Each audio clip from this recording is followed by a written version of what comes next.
क्या 5,000 ड्रोन्स के साथ यमन के हाउथीज इजराइल की रीढ़ यानी कि उसकी इकोनॉमिक सिटी को तबाह करने जा रहे हैं, तोड़ने जा रहे हैं?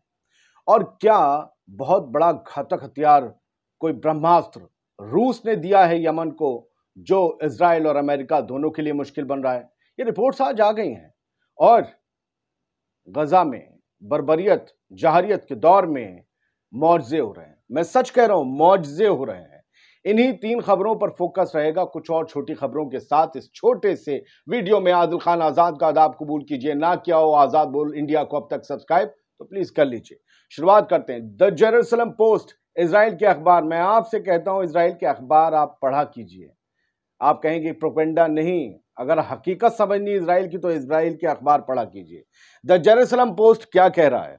5,000 drones could be fired at central Israel and IF is not remotely prepared।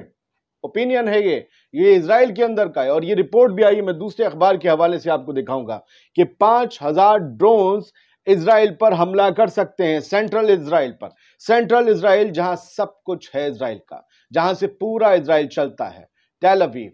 और टेल अवीव के पास या टेल अवीव में ही गश डैन, इसके बारे में पढ़िएगा। सब कुछ यही है, दौलत, दिमाग, इकोनॉमी सब यही है। 5,000 ड्रोन्स इस इलाके पर हाउथीज के तैयार हैं हमला करने के लिए। ये रिपोर्ट्स इंटरनली सर्वाइव कर रही हैं, सर्कुलेट हो रही हैं इजराइल के अंदर। If is not remotely prepared, और आईएफ इजरायली एयरफोर्स प्रिपेयर्ड नहीं है इन्हें काउंटर करने के लिए। ये इजराइल के अखबार लिख रहे हैं, जो जेरूसलम पोस्ट लिख रहा है। आप दूसरी हेडलाइन लेबनान की वेबसाइट में इसी पर देख लीजिए। In an event all out war 5,000 UAVs will target Gush Dan इलाका मैंने कहा ना।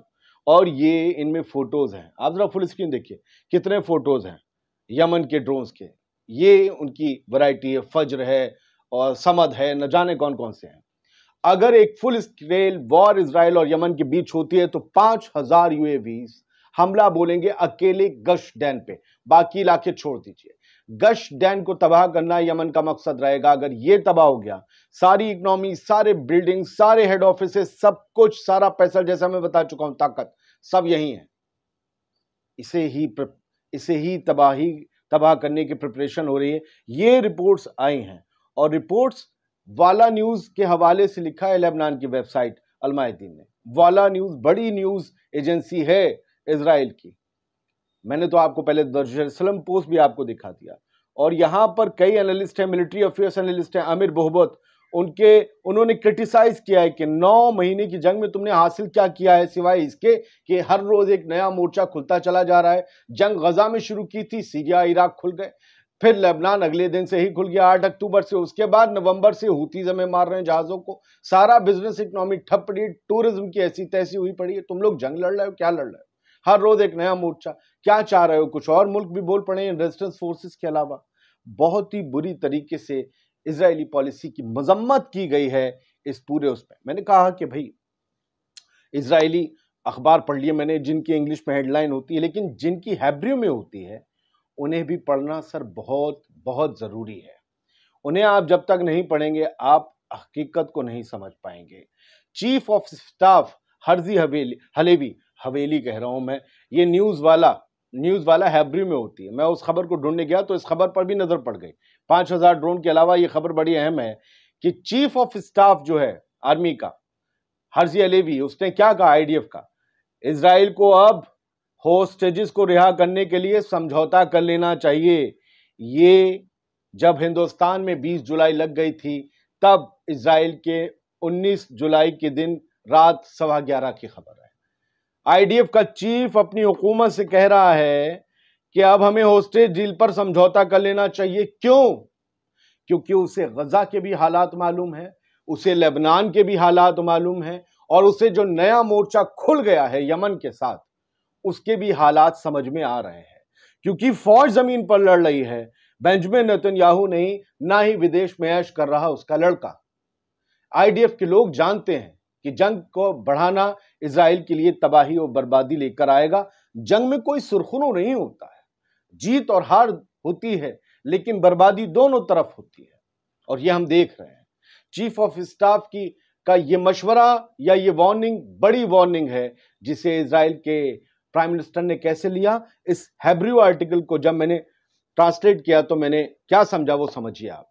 भाई हेब्रू तो हमें नहीं आती, हम गूगल थोड़ी ना सब कुछ आता है, हम भी पढ़ते हैं, रिसर्च करते हैं। तो रिसर्च करके हमने ये जाना, हलेवी ने ये बातें कल नेतन्याहू के सामने कही। गजा में जंग को लेकर बुलाई गई थी एक रणनीतिक चर्चा की बैठक, उसमें नेतन्याहू मौजूद था। वहां अर्जी हलेवी ने कहा होस्टेज डील कर लो भाई, अब ये जंग खत्म कर दो। तो यहां पर क्या हुआ, जब ये बात की आधे घंटे बाद चीफ ऑफ स्टाफ के बोलने के फौरन बाद नेतन्याहू, आप इसे नीचे के पैराग्राफ को बाय हेडलाइन को इसी हेडलाइन के साथ आप वो करके देख लीजिएगा, हेब्रू से हिंदी करके या इंग्लिश करके आपको समझ आ जाएगा। जैसी अर्जी हलेवी ने कहा कि डील कर लो, नेतन्याहू ने बैठक के खत्म होने का ऐलान कर दिया। बस नेतन्याहू ने कहा कि बहुत देर हो चुकी, ये उसका सेंटेंस है, कोट है। नेतन्याहू ने कहा बहुत देर हो चुकी है। किस चीज को? होस्टेज डील को या इस बैठक को? नेतन्याहू अपने लोगों के मशवरों को सुनना नहीं चाहते। नेतन्याहू नहीं जानना चाहते कि आखिरकार जंग बंद करने का रास्ता क्यों। उन्हें पता है जंग बंद तो मैं जेल में बंद। करप्शन के आरोप हैं बहुत भयंकर। आगे बढ़ते हैं, दूसरी खबर पर बात करते हैं। अल मायादीन ने WSJ यानी वॉल स्ट्रीट जर्नल अमेरिकी अखबार के हवाले से आज एक हेडलाइन लगाई कुछ घंटों पहले। वॉल स्ट्रीट जर्नल ने रिपोर्ट किया है कि बहुत मुमकिन है कि रूस ने बहुत बड़ी आर्म डील की है यमन के साथ, बहुत हथियार पहुंचाए हैं। और ये सारी बातें और ये सारे खदशात, ये सारे इम्कान कब जाहिर किए जा रहे हैं कि जब कल तेल अवीव पर एक बहुत बड़ा ड्रोन हमला कर दिया यमन ने। और इस यमन के हमले के बाद पूरी दुनिया में खबर एक ही छपी, आयरन डोम क्या कर रहा था, किसके साथ घूम रहा था, क्या वो डेट पर था, क्या वो वेट पर था, क्या कर रहा था, वेट कर रहा था या डेट कर रहा था। सब लोग ये जानना चाहते थे। तो फिलहाल वॉल स्ट्रीट जर्नल के हवाले से लिखा गया कि रूस ने शायद उसे बहुत खतरनाक UAVs, drones, speed boats provide करवाई हैं। यहां अगर आप देखेंगे तो यहां पूरा यही लिखा है। और ये बंदा है जनरल एरिक कुरेला, जो कि top US middle east commander है और डिफेंस सेक्रेटरी लॉयड ऑस्टिन के अंडर ये काम करता है। लॉयड ऑस्टिन डिफेंस मिनिस्टर है अमेरिका का। तो ये बता रहे हैं यहां पर कि इतनी UAVs, ड्रोन बोट और बैलिस्टिक मिसाइल्स ये यमन का अपने बल पर हासिल कर लेना आसान नहीं है। जरूर कुछ हुआ है, कुछ बड़ा हुआ है, किसी ने मदद की है, बड़ी मदद की। अब मैं आपको दो तीन जो मौजज़े की बात है वो आप समझ लीजिए। पहले तो आप इससे कनेक्टिंग खबर समझ लीजिए। जो MSF है वो बड़ा फिक्रमंद है कि खान यूनिस में मैटरनिटी केयर प्रोवाइडर, मतलब जहां बच्चे पैदाइश होती है, पैदाइश के बाद रखे जाते हैं, वो सब अस्पतालों की गजा में हालात ख़राब हैं।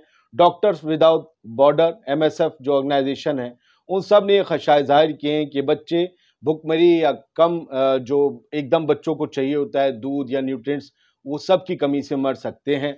लेकिन इसी के बाद, और ये अल जजीरा की ब्रेकिंग कटिंग है, मैं आपको दूसरी अल जजीरा की कटिंग दिखा रहा हूं कि after mother killed in Israeli strike, doctor say unborn baby survival is a miracle.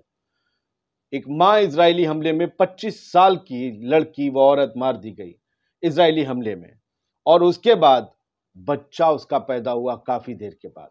मां से ही तो बच्चों को नाड़ के थ्रू जो है ऑक्सीजन, खाना सब मिलता है। मां मर गई तो बच्चा मर जाता है, ऑक्सीजन कहां से मिलेगी। लेकिन वो हॉस्पिटल लाई जाती है, ऑपरेट किया जाता है। 9 महीने की हुई थी उस दिन, जिस दिन वो मारी गई। वो बच्चा पैदा किया जाता है ऑपरेशन के जरिए, बच्चा जिंदा होता है। डॉक्टर्स ने कहा है कि इस बिना जन्मे बच्चे का जिंदा रहना किसी मिरेकल से कम नहीं है, किसी अजूबे से, किसी मौजज़े से कम नहीं है। ये गजा के फिलिस्तीनी डॉक्टर्स का कहना है। आप समझ लीजिए। ओला अल कुर्द नाम की ये 25 साल की औरत थी जो पिछली बार हमले में बच गई थी, लेकिन उसके माँ बाप मारे गए। लेकिन कल वो हमले में मारी गई। 6 लोग और मारे गए उसके साथ हमले में। वो 9 महीने की प्रेग्नेंट थी, बच्चा पेट में था, बच्चा जिंदा पैदा हुआ कई घंटे बाद। यह मौजज़ा है। उसका बाप बहुत लड़का पैदा हुआ है, उसका बाप बहुत शदीद जख्मी है, इसलिए उसका नाम कोई नहीं रख पाया है। कौन नाम रखेगा? नाना नानी, दादा दादी सब खत्म, मां खत्म, बाप होश में नहीं। लेकिन मौजज़े हो रहे हैं। कितने भी हॉस्पिटल्स चरमरा जाएं, मुआवजे हो रहे हैं।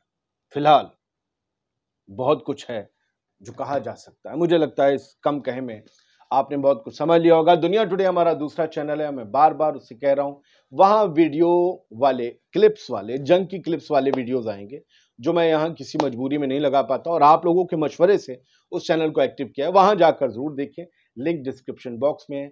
आप लोग अपना ख्याल रखिए, खुश रहिए। आजाद बोल इंडिया को ना किया हो सब्सक्राइब तो प्लीज कर लीजिए, आप ही का चैनल है।